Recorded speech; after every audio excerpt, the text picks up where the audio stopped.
জাপানের বিপক্ষে match do or die, ব্রাজিলকে জিততেই হবে। এবং এই ব্রাজিল আসলে যত ম্যাচ করিয়েছে, গ্রুপ পর্বের ম্যাচেসগুলো যত শেষ হয়েছে, ব্রাজিল তার ছন্দ ফিরে পেয়েছে। জাপান ম্যাচের আগে ব্রাজিলের আলটিমেট পরীক্ষার যে জায়গা, সেখানটায় চারটা ফ্যাক্টর কাজ করবে। এক নম্বর ফ্যাক্টর যেটা, সেটা হচ্ছে ভিনি, কুনিয়া এবং নেইমার। এই ট্রায়ো আসলে কতটা ইফেক্টিভ হয়। আপনারা সবাই জানেন যে নেইমারকে লাস্ট ম্যাচে স্কটিশদের বিপক্ষে মাত্র 15 মিনিটের জন্য কার্লো আনচেলত্তি খেলিয়েছিলেন। বাট এই ম্যাচে নেইমার মাঠে থাকবেন যে ডিউরেশনে, সেটা ডেফিনেটলি 15 মিনিটস প্লাস হবে। তার মানে তিনি আধা ঘন্টার মতো সময় পেতে পারেন। সেটা হতে পারে, এমনও হতে পারে চমক দেওয়ার জন্য যে প্রথমেই তাকে নামানো হলো এবং পরবর্তী সময়ে during the break or hydration break ওই সময়টা তাকে সরিয়ে নেওয়া হলো। এটার চান্স যদিও কম। অথবা বিরতির পরে নেইমারকে মাঠে ইফেক্টিভ করা হতে পারে। বাট নেইমার নামছেন এবং তিনি পুরো সময় খেলছেন না। এখন ব্রাজিল যে বদলে গেল, এই বদলে যাবার পেছনে আসলে সবচেয়ে বড় রোল কে প্লে করেছে? ভিনিসিয়াস জুনিয়র, যিনি 4 গোল করেছেন, অ্যাসিস্ট করেছেন। এবং তিনি যতক্ষণ না পর্যন্ত আসলে ভিনি হয়ে প্রস্ফুটিত হয়েছেন, তার সেই রিয়াল মাদ্রিদের পারফরম্যান্সকে ব্রাজিলের হয়ে অনুবাদ করেছেন, তার আগ পর্যন্ত কিন্তু আসলে ব্রাজিলের গোল স্কোরিং এর ওই জায়গাটার ভরসার নাম ছিল Matheus Cunha. So Vini, Cunha and Neymar, তারা কিভাবে এই ম্যাচে রেসপন্স করে, that is very much important. এবং যেটা এই ম্যাচের ডিসিশন মেকিং এর ক্ষেত্রে, এই ম্যাচের ফল ডিসাইডের ক্ষেত্রে একটা বড় রোল প্লে করবে। Point number 2, history. আমি আসলে ইতিহাস নিয়ে যদি কথা বলি, সেই ইতিহাসের পাল্লাটা ব্রাজিলের দিকেই ভারী হবে এবং এটা নিয়ে কোনো ডাউট নেই। বিশ্বকাপের এখন পর্যন্ত সবচেয়ে সফল দল, প্রত্যেকটা বিশ্বকাপে খেলা দল। এবং ব্রাজিল 2002 এর পরে চ্যাম্পিয়ন হতে না পারাটাই একটা অবাক করা ব্যাপার, যে একটা লং টাইম ধরে যেই ব্রাজিল, যেই সেলেসাওদের কাছ থেকে ফুটবলীয় মানে ঐশ্বর্য বা ফুটবলীয় পারফরমেন্স আসলে এক্সপেকটেশন ছিল, পরের 6-7টা আসরে তারা সেটা দেখাতে ব্যর্থ হয়েছে। বাট এই হিস্ট্রিটা একটু ডিফারেন্ট হিস্ট্রি। হিস্ট্রিটা হচ্ছে 2002 এর পর থেকে 2022 পর্যন্ত যে ওয়ার্ল্ড কাপগুলো হয়েছে, এই প্রত্যেকটা আসরে ব্রাজিল প্রত্যেকবারই আলোচনায় ছিল, ফেভারিট ছিল, তাদেরকে নিয়ে অনেক ডিসকাশন ছিল। বাট হিস্ট্রি তাদের এগেনস্টে গিয়েছে। They could not perform according to the expectations of the fans. But what about Japan? এবারের বিশ্বকাপে আসার আগে ব্রাজিল জাপানের যে একমাত্র ম্যাচটা হয়েছিল ফ্রেন্ডলি, সেখানটায় গত বছরের অক্টোবর নাগাদ ব্রাজিলকে তারা 3-2 ব্যবধানে হারিয়েছিল, হুইচ উইল বি আমার কাছে মনে হয় একটা বড় কনফিডেন্সের জায়গা। আবার একই সাথে যদি এই জাপানকে দেখেন, ওয়ার্ল্ড কাপ মানে জাপানিরা যেন একটা অন্যরকম দল। লাস্ট ওয়ার্ল্ড কাপে তারা স্পেনকে হারিয়েছিল 2-1 ব্যবধানে। সেটাকে যদি আপনি মনে করেন যে এটা আসলে কোনো কারণে মিরাকেল হয়ে গেছে, জাপানিরা একটা বিশাল জয় পেয়ে গেছে, তাহলে জার্মানির এগেনস্টে একই আসরে তাদের ওই একই ব্যবধানের জয়টাকে আপনি কিভাবে দেখবেন?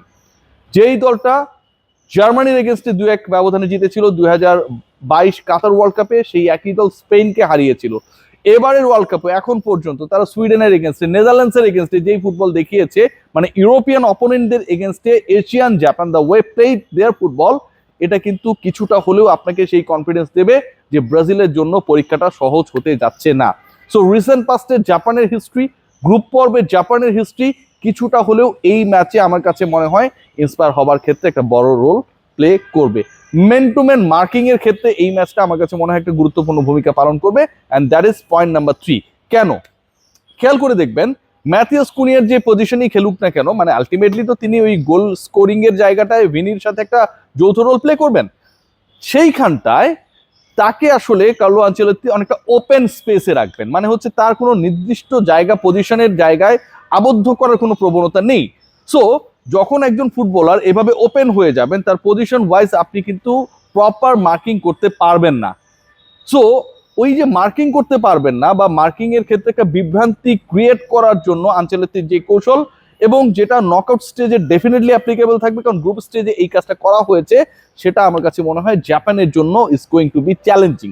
একই সাথে আমি যদি রিভার্স করার চেষ্টা করি, যে ব্রাজিলের জন্য which will be very much challenging regarding Japan's defence or their attack, একইভাবে ওই মার্কিং এর জায়গাটা চলে আসে। আমার আলাদা একটা ডিসকাশনে আমি বলার চেষ্টা করেছিলাম যে জাপানিদের যে সাইজ অ্যান্ড দেয়ার কি বলবো, যে মানে প্যাটার্ন অফ দেয়ার ফেস, সেটা কিছুটা হলো বিভ্রান্ত করে। মানে ওদের সাইজটাও একই রকম অলমোস্ট, এবং হচ্ছে তাদের ফেসগুলো মানে জাপানি, কোরিয়ান, তাদের মধ্যে একটা সিমিলারিটি কাজ করে। সো এই যে আপনি দেখলে নেইমারকে আলাদা করতে পারবেন, ভিনি জুনিয়রকে আলাদা করতে পারবেন, কুনিয়াকে আপনি আলাদা করতে পারবেন, আপনি অ্যালিসন বেকারকে আলাদা করতে পারবেন। আপনি দূর থেকে দেখে, তাদের অবয়ব দেখে, তাদের শরীর দেখে, তাদের ফিজিক দেখে, তাদের ফেস দেখে আপনি আলাদা করতে পারবেন। আপনি মেসিকে আলাদা করতে পারবেন, নিকোপাচকে আলাদা করতে পারবেন। বাট জাপানিদের ক্ষেত্রে কিন্তু এই অ্যাপ্লিকেশনটা ইজ আমার কাছে মনে হয় তুলনামূলকভাবে very much difficult for any opponent. So এই যে একটা ইস্যু ক্রিয়েট হবে, যেটাও আসলে মেন মার্কিং এর ক্ষেত্রে যখন আপনি জাপানিদের মার্কিং করার চেষ্টা করবেন ডিউরিং দ্য গেম, এটা একটা বিভ্রান্তি ক্রিয়েট করতে পারে। এবং একই সাথে অ্যানালিসিসের জায়গাটা নিয়ে যদি আপনি আলোচনা করেন, যে জাপান টোটালি এখানটা একটা robotic football, calculative football apply করার চেষ্টা করছে, যেখানটায় তাদের প্রধান অ্যানালিস্টের সাথে জাপানের ইউনিভার্সিটিগুলোর অন্তত 20+ student they are involve and they are actually watching and researching the football played by the opponent teams. So man to man marking, যেটায় কিছুটা হলেও ব্রাজিল ফেভারেবল অবস্থায় থাকবে, অ্যাজ তাদের কোনিয়ার কোনো পার্টিকুলার জায়গা থাকবে না, আবার একই সাথে বিভ্রান্তি তৈরি হবার যথেষ্ট উপাদান রয়েছে। আরেকটা গুরুত্বপূর্ণ পয়েন্ট আমার কাছে মনে হয় যে Carlo Ancelotti and the different Brazil. আনচেলত্তিকে নিয়ে অনেক ডিসকাশন ছিল যে আসলে ব্রাজিলকে তিনি কতটা বদলে দিতে পারবেন। ব্রাজিলের অধরা শিরোপা 2002 এর আলোচনা করছিলাম কিছুক্ষণ আগে, সেটা জয়ের ক্ষেত্রে আসলে এই মাস্টারমাইন্ড কতটুকু রোল প্লে করতে পারবেন। অনেক বেশি সময় পেয়েছেন তাও না। ব্রাজিল লাস্ট ম্যাচের আগ পর্যন্ত যতগুলো ম্যাচেস খেলেছিল under the coaching of Carlo Ancelotti, সেই সময়টাই কিন্তু আসলে আমরা দেখি নাই যে খুব বেশি তিনি same 11 same starting line up খেলানোর সুযোগ পেয়েছিলেন বা খেলিয়েছিলেন। কারণ প্রত্যেকটা পজিশনে তাকে পরীক্ষা নিরীক্ষা করতে হয়েছে। হি ওয়াজ নট দ্যাট স্যাটিসফাইড যে আমার এই লাইন আপটাই প্রত্যেকটা ম্যাচে নামবে। অনেক দলের ক্ষেত্রে আপনি দেখবেন যে তাদের একটা প্রপার লাইন আপ রয়েছে, স্টার্টিং লাইন আপে খুব একটা চেঞ্জ আসে না, কারা চেঞ্জেস হবে, কারা কতক্ষণ খেলবে, এটাও চোখ বন্ধ করে মোটামুটি 80-90% বলে দেওয়া যায়। ব্রাজিলের ক্ষেত্রে কার্লো আনচেলত্তি তিনি যখন থেকে রেসপন্সিবিলিটিস নিয়েছেন, তারপরে এই দলটাকে নিয়ে তিনি কখনোই প্রপার শেপের ওই জায়গাটায় স্যাটিসফাইড ছিলেন না। But what about now? Last ম্যাচের পরে, স্কটল্যান্ড ম্যাচের পরে চোখ বন্ধ করেই অনেকটা বলে দেয়া যায় যে Carlo Ancelotti he is planning যে তার লাস্ট ম্যাচের যে স্টার্টিং লাইন আপটা ছিল, সেই লাইন আপটাই জাপানের বিপক্ষে রাউন্ড অফ 32-তে মাঠে নামবে। সো এই ঘটনা যদি ঘটে, তার মানে কি Brazil is in a shape.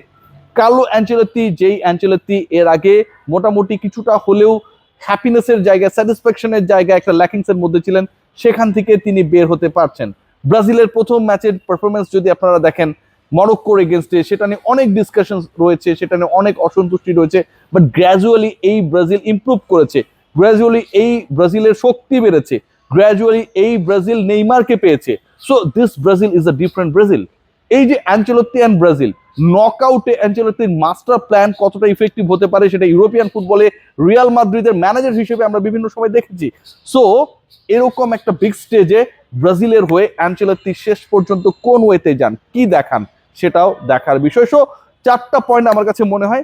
Mastermind কি রোল প্লে করে, number 4, number 3 man to man marking, number 2 history, and আমার কাছে মনে হয় নেইমার এবং একই সাথে তার সহযোগী হিসেবে অথবা মেইন পাওয়ার হিসেবে ব্রাজিলের স্কোরিং এর জায়গায় যারা ভিনি জুনিয়র এবং কুনিয়ারা রোল প্লে করবে, তারা আসলে কতটুকু সফল হতে পারে, that will be the decisive factor. সবাই ভালো থাকবেন, টেক গ্রেট কেয়ার।